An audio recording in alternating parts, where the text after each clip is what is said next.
I do think that as long as you continue looking at things through that old patriarchal Cartesian Newtonian lens, you're going to miss out on what the world really is.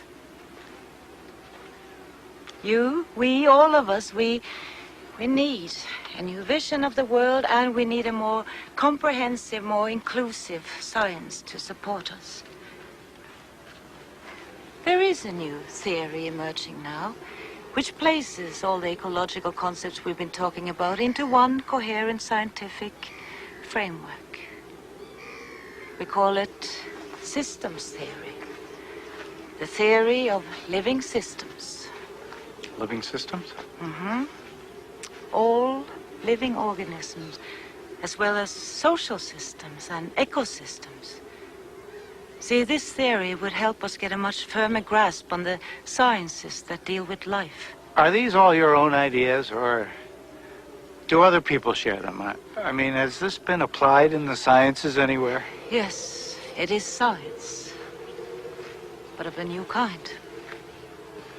Instead of concentrating on basic building blocks, the systems view concentrates on principles of organization. Instead of cutting things to pieces, it looks at the living system as a whole. How can you think usefully about things in this holistic way? That's what I don't see. You can contemplate them, you can look at them, as Thomas says.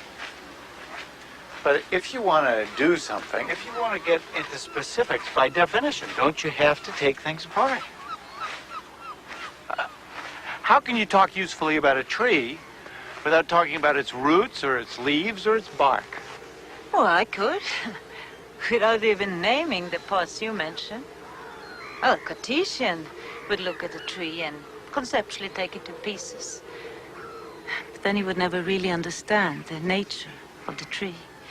A systems thinker would look at a tree and see the seasonal exchange between tree and earth, earth and sky. Would see the annual cycle, which really is one big breath the earth takes through its forests, providing us with oxygen, a breath of life, linking the earth with the sky and us with the universe. A systems thinker would look at the tree and see the life of the tree only in relation to the life of the whole forest. Would see the tree as a habitat for birds, a home for insects. But if you look at a tree and try to understand it as something separate, you will be bewildered by the millions of fruits it's producing in its lifetime, because only 1 or 2 trees will grow from those fruits.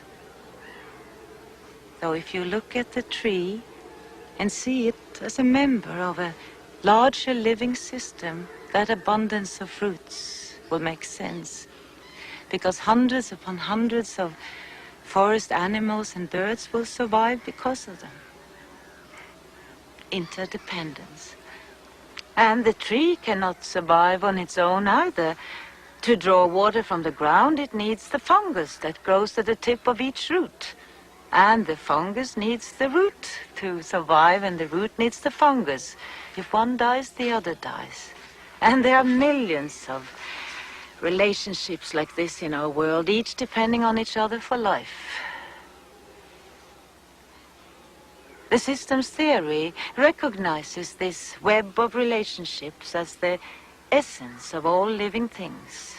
Only the uninformed would call such a notion naive or romantic, because this dependency we all share is a scientific fact. A web of relationships.